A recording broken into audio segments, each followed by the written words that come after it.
Amados irmãos, graça e paz.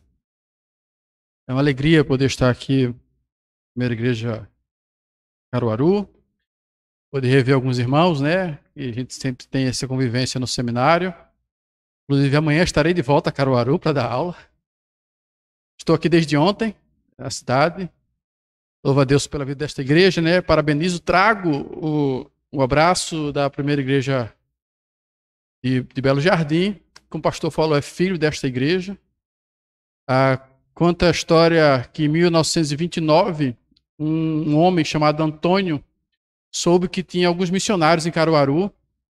Então ele veio a Caruaru levar os missionários para pregar em Belo Jardim. Alguns dizem que ele havia brigado com o padre da cidade, ele não era crente. E aí, por não poder entrar mais na igreja, ele levou os missionários de pirraça para provocar o padre e para ter um lugar para assistir às suas missas ou culto, né? Na época ele queria. Depois, posteriormente, ele torna-se presbítero da igreja. Esse irmão. Então, a igreja de Belo Jardim é filha dessa, sim, o trabalho de missionários. Se eu não me engano, Eric Wilkerson e Charlie Glass eram os missionários que estavam aqui, foram levados para Belo Jardim e começaram o trabalho lá. Hoje nós somos uma igreja de 90, vamos fazer 92 anos em janeiro do ano que vem. E já peço aos irmãos que estejam orando por nossa igreja, assim como nós oramos aqui pela igreja de Caruaru. É bom rever alguns irmãos.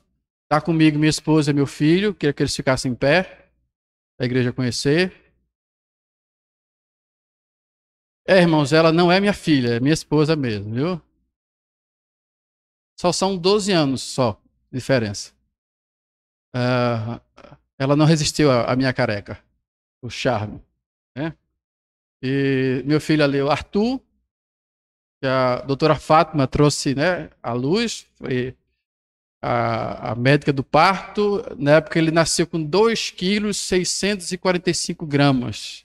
Eu lembro dessa aí. Maguinho, bem maguinho. Hoje está um leitãozinho. Está comendo muito. Poder rever Carlinhos e Rai, né? Que já foram lá de Belo Jardim. Carlinhos é filho de Belo Jardim. E Rai de Recife.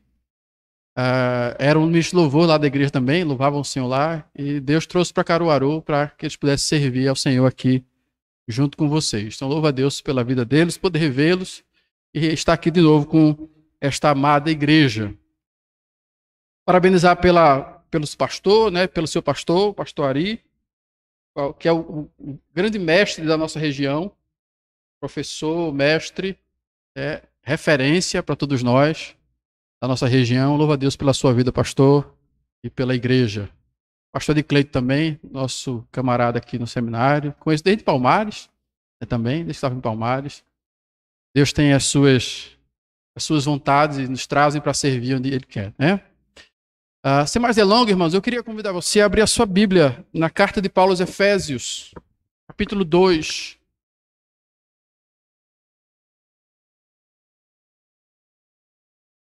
Nós vamos ler do verso 8 ao verso 10. Aos irmãos que puderem ficar em pé.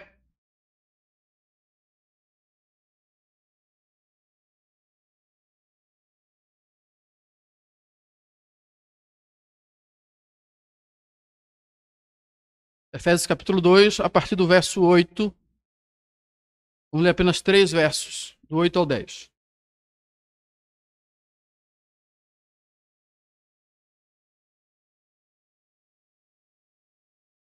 Verso 8. Porque pela graça sois salvos mediante a fé. Isto não vem de vós, é dom de Deus.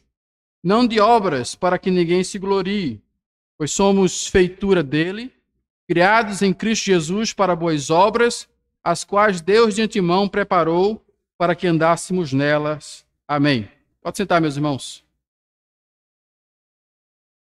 Meus irmãos, um dos propósitos da carta de Paulo aos Efésios é falar sobre o ministério da igreja.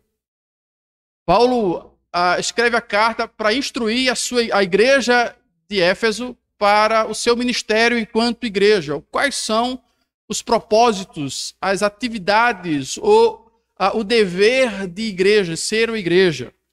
E aí o capítulo 2, ele fala aqui, nesse verso que nós lemos, sobre boas obras. E a igreja deve viver em boas obras. Foi essa exortação à igreja em Éfeso. E aí podemos pensar sobre o que são as boas obras. Algumas pessoas confundem boas obras com boas ações. Boas ações qualquer pessoa faz. Boas obras só a igreja faz. As boas obras que Paulo exorta a igreja de Efésio a fazer são aquelas que somente crente faz. Irmãos, eu uso o termo crente porque eu sou crente raiz, nasci na igreja, viu?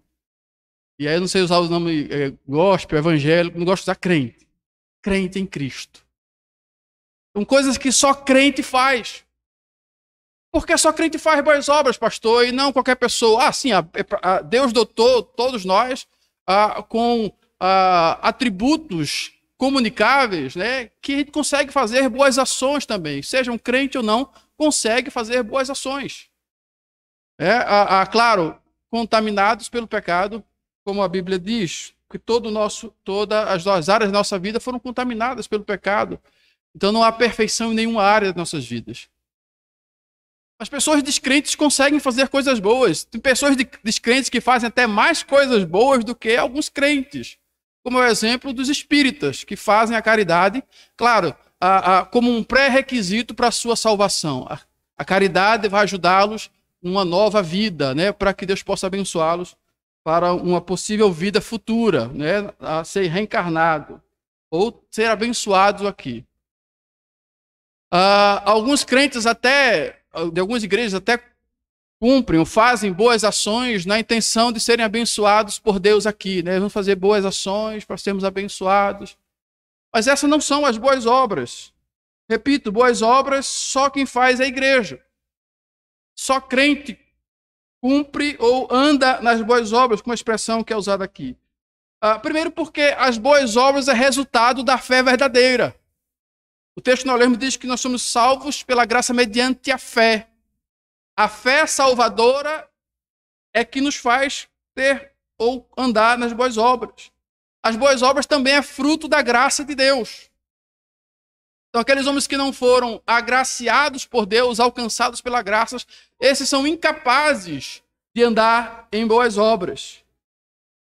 Elas também foram preparadas por Deus, aqueles que foram nascidos de Cristo. A Bíblia diz que essas boas obras foram criadas em Cristo, para que nós andemos nelas. As boas obras é fruto do Espírito Santo em nossas vidas, daqueles que foram regenerados. Portanto, só crente anda na prática de boas obras.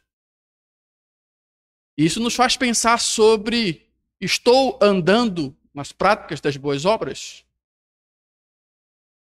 E aí nós precisamos entender o seguinte, que eu sei que os irmãos sabem disso, mas eu vou reforçar. As nossas boas obras não resultam na nossa salvação. É justamente o contrário. Porque fomos salvos, nós andamos nas boas obras. Então, é marca, é característica, faz parte da vida do crente, daquele que foi salvo, andar nas boas obras. Por quê? Porque foram preparadas para eles, para nós. As boas obras foram preparadas para que a igreja ande nela. Então, crente, não só crente, mas pode fazer como todos os crentes devem andar nessas práticas. De maneira muito didática, eu queria pensar com os irmãos, e também de maneira prática, como essas boas obras devem ser vividas pela igreja. Quais aspectos dessas boas obras precisamos praticar? Quais áreas da nossa vida elas devem estar presentes? Eu costumo dizer aos irmãos lá da igreja, a primeira igreja, que nós temos apenas uma vida, e essa é a vida cristã. Algumas pessoas falam em vida espiritual, vida profissional, vida secular, como se nós tivéssemos muitas vidas para serem vividas, e cada uma delas no seu devido lugar. E a Bíblia fala da vida cristã como a minha única vida, a minha vida como igreja. Cristo morreu para eu ser igreja, para eu ser seu discípulo, e essa é a minha vida. E a minha vida de igreja e como igreja é a minha vida. Não existe outra vida além dessa. Daqueles que foram chamados para seguir o Cristo. Ser cristão é imitar o Cristo, pequenos cristos, os imitadores do Cristo. E como eu vivo, então, nas práticas das boas obras? Eu preciso pensar, então, em alguns aspectos. Eu separei aqui 4 aspectos da nossa vida que precisam ser, que precisamos atentar e analisar se estamos, então, vivendo na prática dessas boas obras. O primeiro aspecto, meus irmãos, é o aspecto pessoal, é particular. É minha relação com Deus. E aí vou repetir para ficar bem firme, meus irmãos. Todas as coisas que eu falar aqui, pense nisso. Só a igreja consegue fazer isso. Só crente faz isso. E aí nós temos um crivo aqui, uma peneira, para pensar, opa, estou falhando nisso aqui, então preciso atentar para essas coisas. E a primeira coisa é o aspecto particular. As boas obras, nesse sentido particular, é a minha relação com Deus. E aí tem a ver com santificação. É o meu caminhar com Deus. Outrora, como o texto diz, no próprio Efésios, voltando a alguns versículos, que antes nós andávamos segundo a vontade da carne, segundo os princípios do mundo e do diabo. Aqui no próprio texto diz, nós andávamos desse jeito, nós vivíamos pela nossa própria natureza, nossa carne ditava as nossas ações. Agora, salvos em Cristo e postos, então, na prática das boas obras, no caminho das boas obras, nós precisamos atentar para a nossa santificação.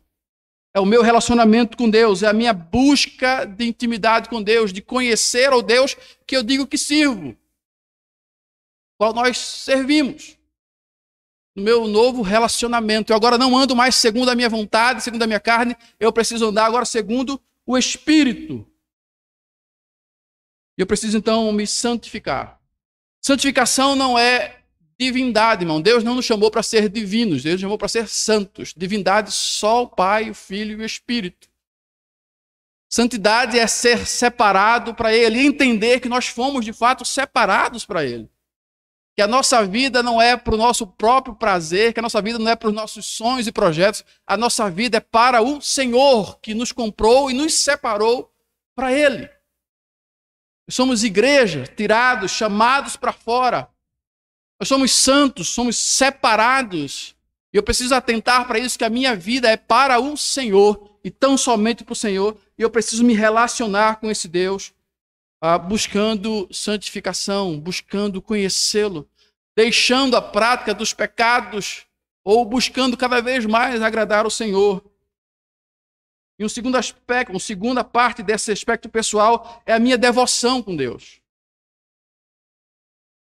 Ser devoto de Deus. Ser aquele que segue a Deus com sinceridade, com amor, com dedicação. Quantas pessoas você conhece aí e diz assim, eu sou devoto de fulano, devoto de ciclano. E há tanto empenho em algumas pessoas que são devotos de imagens ou de homens, tanto empenho. Lá em Belo Jardim é muito forte a devoção a Padre Cícero. Mas quantas pessoas se empenham e às vezes vão a pé para Juazeiro do Norte, de Belo Jardim, a pé, para Juazeiro do Norte, para agradar. 2 vezes, não foi? Tem gente que vai de carro, vai a pé, assim vai. Há uma devoção, porque há uma crença que aquele homem, aquela mulher, ou aquela entidade possa fazer algo por nós, ou por eles. E às vezes nós vivemos uma devoção a Deus tão pífia, tão preguiçosa. Nós nos atentamos para o ler a Bíblia, o estudar a palavra, a vida de oração, ir à igreja ter comunhão com os irmãos, e a igreja aprender da sua palavra.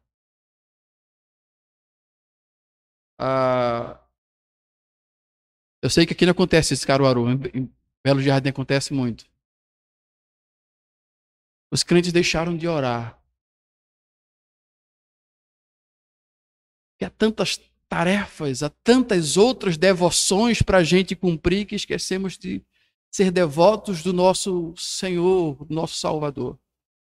Nós temos o trabalho para cumprir, a devoção do trabalho, do chegar na hora certa para não receber uma bronca do patrão. Desculpa aí para quem chegou atrasado, mas a gente costuma chegar atrasado na igreja. Nós não temos a mesma devoção de ir à igreja do que temos para ir ao trabalho. Se chove, a gente vai para o trabalho na chuva. Se estamos tossindo, nós vamos para o trabalho assim mesmo. Mas a nossa devoção ao servir a Deus, a buscar a sua palavra, dá tempo. A gente vai adiando a leitura da palavra, a gente vai adiando a devoção no ato de ter tempo para Deus, de orar, de aprender da sua palavra. E quando Cristo nos salvou para isso, para um novo relacionamento com Deus. Nós fomos reconciliados com Deus para buscá-lo, para ter acesso a Deus. Meu irmão, Cristo morreu para que o véu fosse rasgado e agora eu posso entrar no Santo dos Santos e me relacionar com esse Deus pela oração, pela sua palavra, ouvir a sua voz, e muitos de nós negligenciamos isso, irmãos. Quando eu falo nós, falo a igreja brasileira. E tem esquecido de que o véu foi rasgado, a porta está aberta e nós podemos entrar na presença de Deus. E podemos ter um relacionamento com Ele. Porque para isso Ele nos fez. Fez Adão e Eva e se relacionava com Ele. Deus nos fez para o seu amor. Deus quer o nosso serviço? Claro que quer. Mas muito mais que o meu serviço, Deus quer o meu amor, o meu relacionamento com Ele. Servir a um Deus que eu não amo? O primeiro aspecto da nossa prática de boas obras é pessoal, é particular, é a minha relação com Deus. Como anda a minha relação com Deus? Só a igreja se relaciona com Deus.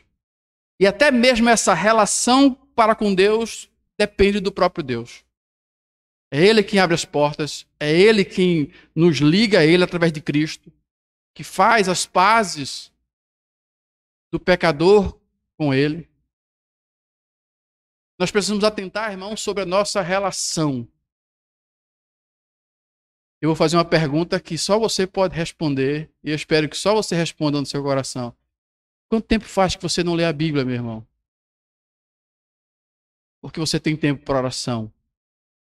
O que nós gastamos ou investimos em oração? Há alguns anos atrás, o pastor Caio Fábio, ele dizia, quando ele era crente, ele dizia que reservava 2 horas e 40 minutos do seu tempo. Era o dízimo do dia. 2 horas e 40 minutos. Acordava às 6 e só saía às 8h40. Então, esse tempo é de Deus. Não sei se é verdade, mas ele dizia que fazia isso. E aí, uma das vezes, ele dizia assim que estava orando e chegou um irmão na casa dele, bateu na porta, era 8 horas. E aí o irmão chamou muito, ele foi lá, viu que é, pastor, o senhor está fazendo alguma coisa? Meu irmão, eu estou orando. Ele disse, já que o senhor não está fazendo nada, vamos ali fazer uma visita? É se o senhor só está orando, não está fazendo nada? É a mentalidade de muitas pessoas, orar não é nada. E faz parte da vida do crente porque faz parte da prática das boas obras, oração, devoção, santificação, busca por Deus. Se estamos falhando nessa área, então, voltemos. Voltemos e andemos, então, na prática de santificação e de devoção ao Senhor. O segundo aspecto, irmão, da nossa prática de boas obras é eclesiástico, comunitário. É minha relação com a igreja. Minha relação com a minha igreja. Ir à igreja é o mínimo que eu posso fazer. Ir à igreja. Alguns irmãos foram bombardeados pela voz do inimigo e da sua carne, dizendo que dá para ser crente em casa. E agora transmitindo tudo, que é uma beleza, né? Vou ficar em casa. Todos aqueles que não podem vir por causa da pandemia. Mas aqueles que se aproveitaram da pandemia para dizer assim, Vou ficar em casa. Não há uma responsabilidade, um desejo do coração de servir a sua igreja. Eu tenho dito o seguinte, meus irmãos, nosso compromisso com Deus se reflete no meu compromisso com a minha igreja. E falo de igreja local. Tenho dito, não dá para dizer, eu tenho compromisso com Deus se eu não tenho compromisso com a minha igreja local. Se eu não frequento a escola bíblica, se eu não venho aos cultos de doutrina, se eu não venho aos cultos de oração, se eu não participo, se eu não contribuo com a minha igreja, e falo isso em todos os aspectos, a minha relação com a minha igreja. Como anda a minha relação com a minha igreja, meus irmãos? Isso é serviço. Somos chamados para servir a nossa comunidade. Nós não vamos à igreja para receber, nós vamos à igreja para ofertar. O culto é um lugar do momento para ofertar. Deus me deu uma igreja não para ser servido por ela, mas para que eu possa servir a minha igreja e aos meus irmãos.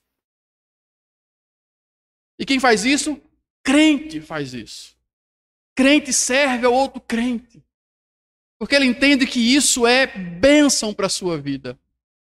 E não é o sentido, eu sirvo para ser abençoado por Deus. Nunca pense isso, meu irmão.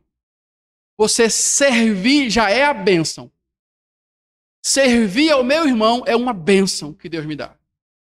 Então, eu não vou servir para Deus me abençoar. Eu estou servindo porque Deus me abençoou. E servir ao meu irmão é uma bênção, é um privilégio. Esse pensamento. Não outro. Quem faz isso? Crente faz isso, irmão. Crente serve o outro simplesmente porque ama o outro. E porque entende que assim como ele, Deus salvou e colocou junto para que andassem juntos. E isso é também comunhão. Não dá para ser crente em casa sem comunhão. É a ideia da brasa fora da fogueira, que os irmãos conhecem. É um dedo cortado fora do corpo, que não é corpo. Igreja nunca sou eu. É dizer, eu sou a igreja. Não, você não é a igreja. Nós somos a igreja. Igreja nunca sou eu. Eu nunca sou igreja sozinho. Nós somos igreja. É corpo. É edifício. É tijolo em cima de tijolo. É membro ligado a outro membro. Se você passar na rua e ver uma mão, você vai dizer que eita, um corpo na rua. Você não diz um corpo, diz uma mão. Porque corpo fora da mão, fora do corpo é só mão, não é corpo. Eu em casa, fora da igreja, eu não sou igreja, eu sou um membro morto, inclusive. Porque uma mão fora do corpo está morta. E a Bíblia diz que nós somos ligados ao outro, dependentes um do outro, e isso é comunhão. Aqueles que foram chamados para servir juntos. E igreja é sempre coletividade, eu preciso estar na igreja. Tem uma frase que eu coloco no boletim da igreja, que é, igreja não é sobre ir, é sobre ser.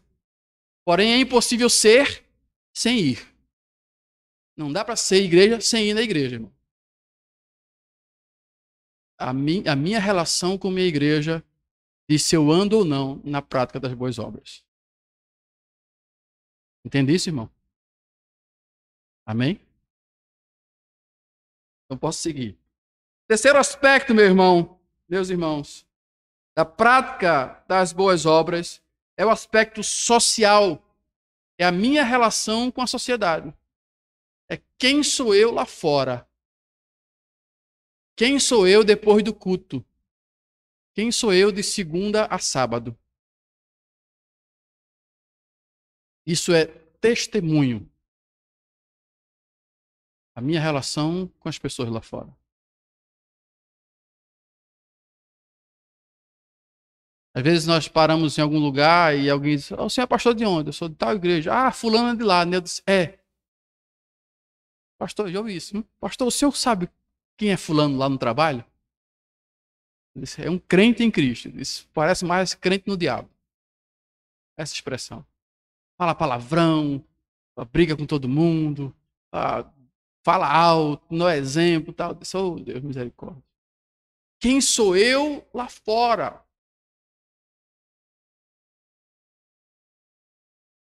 Quem sou eu na minha relação com os descrentes?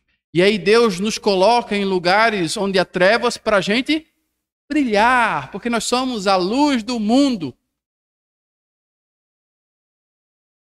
E luz é feita para brilhar, para aparecer mesmo. Para que os homens vejam as nossas boas obras e glorifiquem o nosso Pai que está nos céus. Eis o propósito das boas obras. Glorificar a Deus, não a nós mesmos, né? Para que ninguém se glorie, diz o texto. Mas para que os homens vejam em nós algo diferente, a luz, inclusive, brilhar nas trevas, aponta o defeito do outro. É quando todo mundo lá no seu trabalho faz algo errado, mas você não faz. É que todo mundo, assim, tira vantagem de coisas, mas você não tira, porque você é crente. É porque na rodinha de amigos, naquela conversa toda lá, você não fala o que eles falam, e você se afasta daquela rodinha porque você é crente, porque você tem que testemunhar. Porque você não é testemunha de você mesmo, você é testemunha de Cristo. E aí Deus mandou o Espírito Santo para que a gente pudesse ser testemunha. Lembra do texto lá de Atos, capítulo 1, versículo 8? Todo mundo sabe decorado? Mas recebereis o poder. Para quê? Para ser testemunha. Enquanto alguns irmãos estão atrás do poder de Deus para fazer e para ter, nós precisamos buscar o poder do Espírito Santo para ser. Eis o propósito do poder. Não é para eu fazer alguma coisa ou para eu ter alguma coisa. Como alguns dos nossos irmãos estão em busca de poder, eu quero poder, poder. Até canto, né? Senhor, me dá poder. Mas para que poder? E o texto diz, recebereis poder para ser testemunho. Porque ser testemunha não é fácil. Testemunha vem do termo martirioi, que é mártir, morrer pela causa. Ser testemunha de Cristo é dar a vida pela causa de Cristo. E mesmo que eu perca a influência no meu trabalho, os meus amigos de trabalho, em casa, eu sou o testemunho de Cristo e preciso testemunhar desse Cristo. Que quando o Espírito Santo habita na sua igreja, habita para que ela tenha poder para ser testemunha em qualquer lugar, seja em Jerusalém, Judéia, Samaria, até os confins da terra. É em casa, é no trabalho, é na rua, é junto com os amigos, é na minha própria igreja, em qualquer lugar. Testemunhar é coisa que só crente faz. Até porque ele precisa, ele é habitado pelo Espírito e o poder do Espírito Santo é para que nós possamos conseguir ser testemunha diante dessa sociedade. Enquanto está todo mundo fazendo coisa errada, você faz o que é certo. Testemunhe porque você é sal e luz. E se eu sou duas coisas, se eu não sou crente igual que sou na igreja, então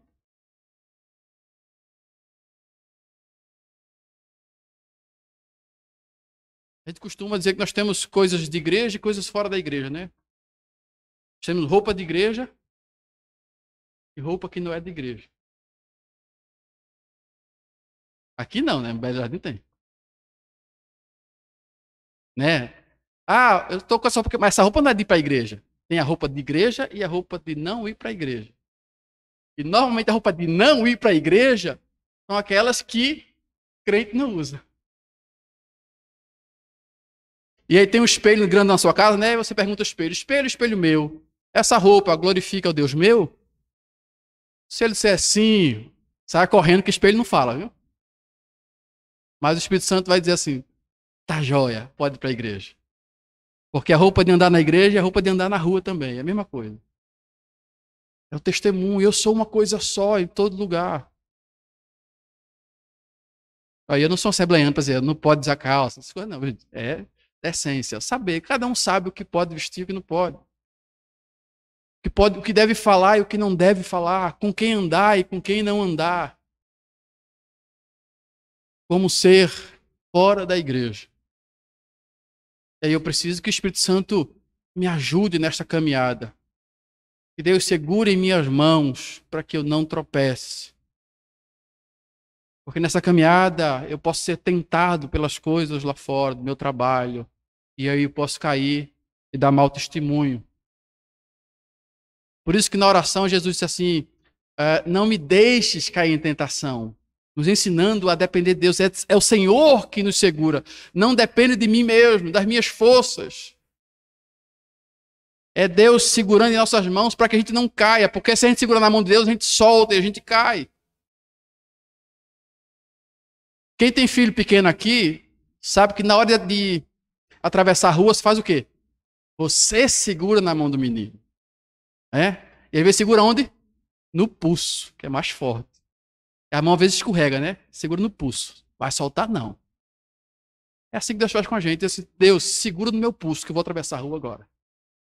Se o Senhor não segurar, eu vou correr e o carro vai me pegar. Não me deixe cair em tentação. Me ajude a testemunhar no meu trabalho, porque lá é barra pesada. Não me deixe, Deus, estar, ou falar, ou pensar, ou mostrar uma coisa lá fora. Porque eu não sou na igreja. Eu quero ter uma vida só, porque o Senhor me disse que eu tenho uma vida só. E é a minha vida cristã. É a minha vida de igreja. É a minha vida de crente. Porque eu sou crente em todos os lugares. Em todos os lugares eu sou crente. E eu vou ser visto como crente. E eu não quero escandalizar. E eu não quero dar mau testemunho. Por fim, meus irmãos, quarto aspecto da prática das boas obras é um aspecto missional. É a minha relação com a missão. A minha relação com a missão que o Senhor me confiou. Foi nos dado uma grande comissão. Os irmãos sabem lá, finalzinho de Mateus, capítulo 28. Qual é a nossa comissão? A grande comissão? Ide, fazei discípulo de todas as nações.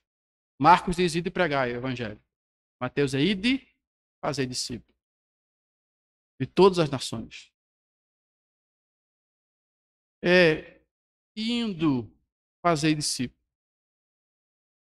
É vivendo, faça discípulo. Eis o dever da igreja.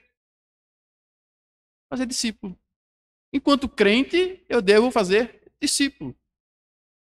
Vivendo, trabalhando, estudando, cultuando. O meu dever é que, através da minha vida, pessoas conheçam a Cristo assim como eu conheci. A minha relação com a missão que Deus me confiou. Ou o privilégio que Ele me deu, irmão. Deus criou um projeto de redenção do homem e resolveu incluir a sua igreja, ou seja, eu e você, nesse projeto. Que Deus não depende de mim para realizar o seu projeto. A missão é divina, já está cumprida. Cristo disse, está consumado, acabou-se. Já deu certo. A missão de Deus já deu certo. Se você for ler Apocalipse, vai dizer isso lá no final.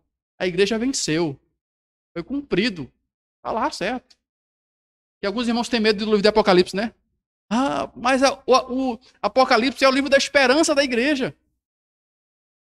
A gente olha para o Apocalipse assim, e deu certo. Aqui a Bíblia diz, já deu certo. Nada fugiu do controle de Deus, deu certo. A Bíblia diz aqui, a Nova Jerusalém desce do céu e aqueles que foram comprados pelo sangue do Cordeiro habitarão nela e reinarão para sempre com Cristo. Deu certo o projeto. Então não depende de mim que o projeto vai dar certo. Mas Deus me incluiu no seu projeto. Se existe privilégio maior que esse, eu não conheço, irmão. Ser incluído pelo próprio Deus no projeto de redenção, da minha redenção e de todos aqueles que foram comprados pelo sangue do Cordeiro. A minha relação com esta missão. Outra coisa que a igreja parou de fazer é evangelizar. E em todos os aspectos. Seja pessoal, seja como igreja. Às vezes a gente espera que o pastor faça esse trabalho. Ou missionário. Alguém que saiba falar mais. E é uma responsabilidade de todos nós, irmãos. E essa obra de evangelização foi preparada para eu andar nela. Eu, enquanto ovelha, não eu, pastor Denis, mas eu, Denis, discípulo de Cristo.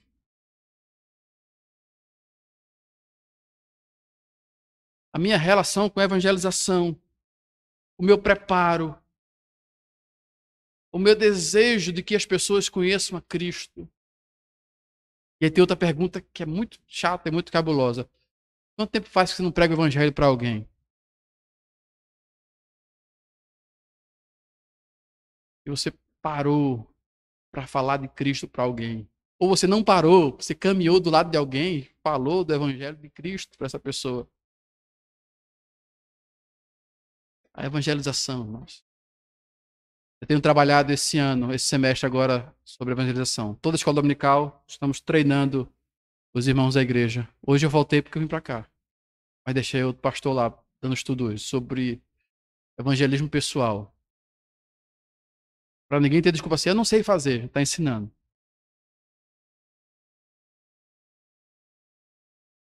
Porque a igreja de Belo Jardim parou de evangelizar. Irmãos, a gente deixou até de convidar pessoas para vir à nossa igreja.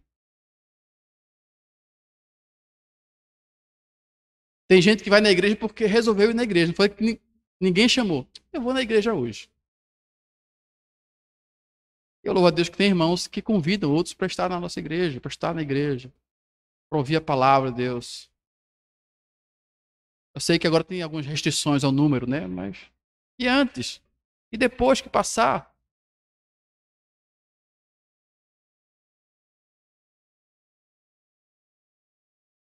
A evangelização, irmãos, tem sido negligenciada. Não por todos, mas pela maioria dos crentes.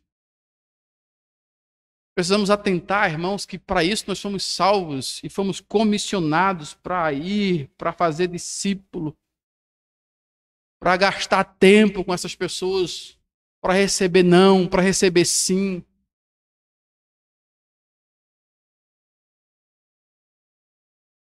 Eu tenho alguns alunos que são testemunhas de Jeová. Eu dou aula de história em Belo Jardim e de filosofia.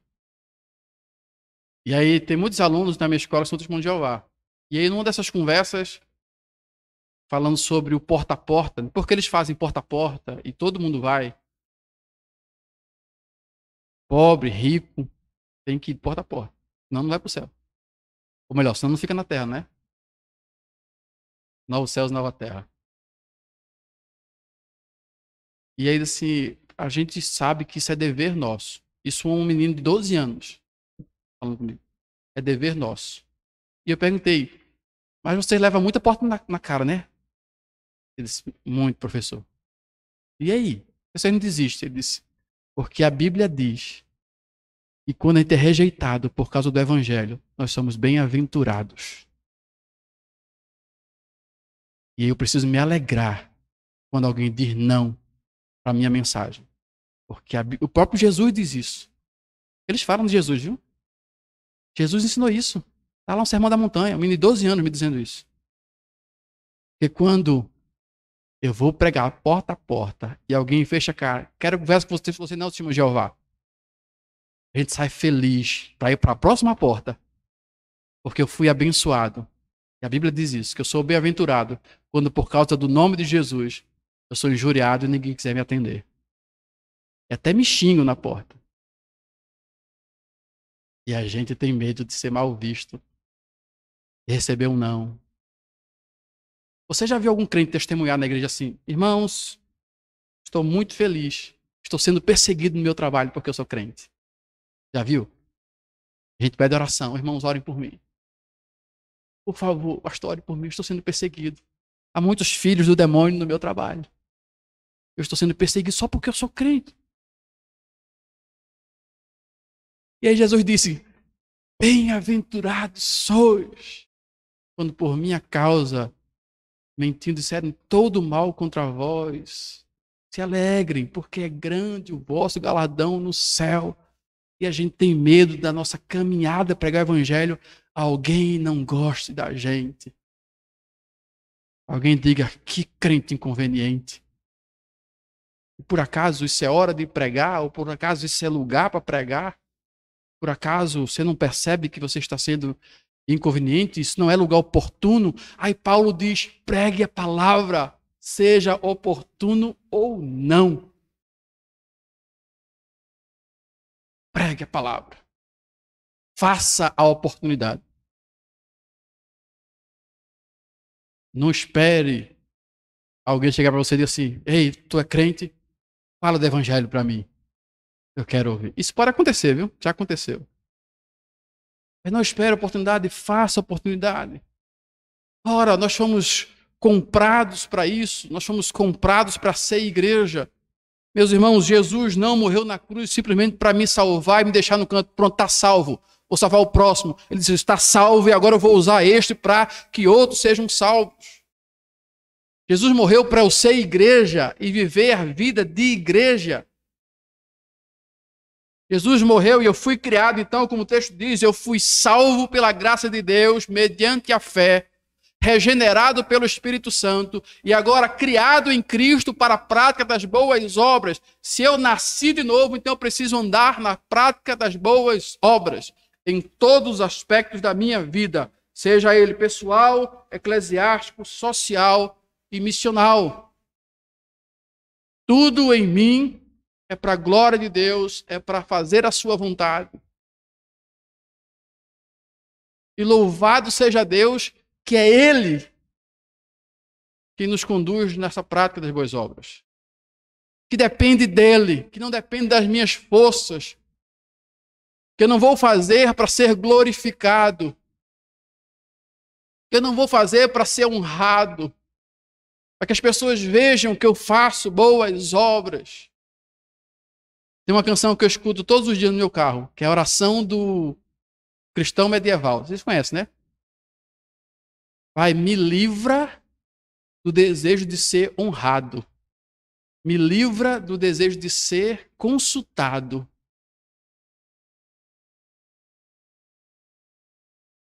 E às vezes, enquanto pastor, me peguei esses dias. Uma irmãzinha fez um negócio lá e não me consultou se podia fazer. Ó. Que absurdo. Não consultou o pastor da igreja. Ah, como é tentado a querer ser consultado. Mas foi feito o trabalho para a glória de Deus. Depois eu entendi. Deus, dá vontade. Mas eu quero ser consultado. Pai, me perdoa. Pelo desejo de querer ser honrado. Pelo desejo de querer ser aplaudido, de ser louvado. E ele diz mais, me livra para não ficar triste quando eu não for elogiado ou quando eu for desprezado. Mesmo que eu seja desprezado, me deixa ficar feliz. Eu não quero esse sentimento. Ninguém me ama na minha igreja, eu vou sair da igreja. Ninguém me ama, o Senhor me ama.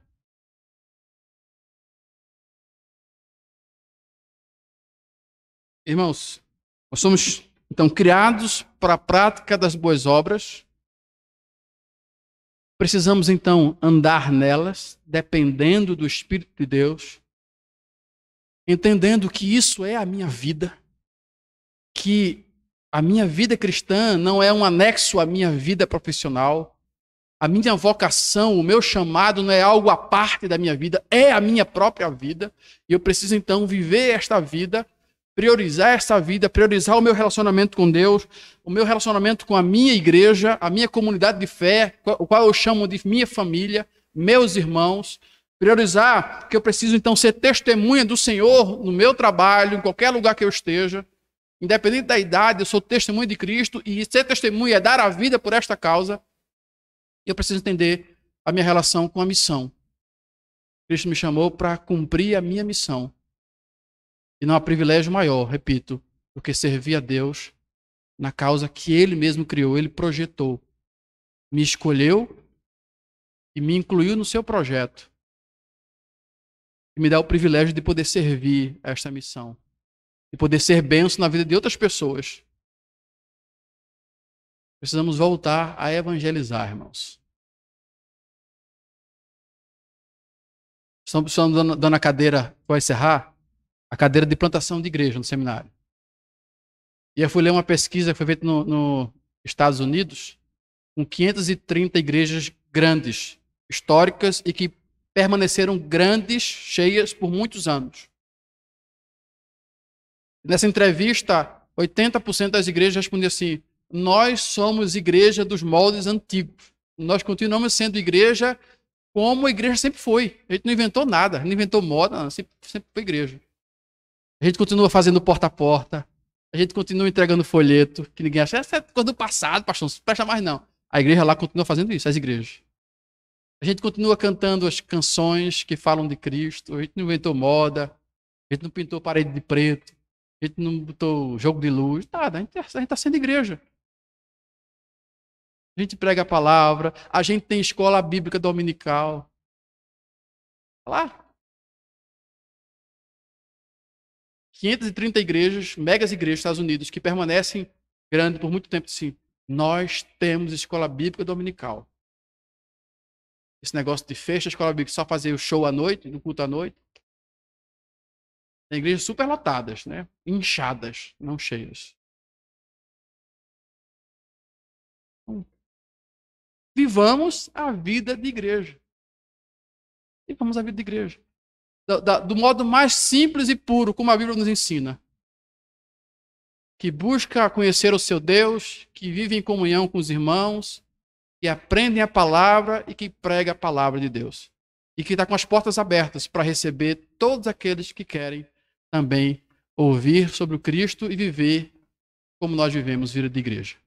Amém, meus irmãos? Deus vos abençoe e até a noite, se Ele nos permitir.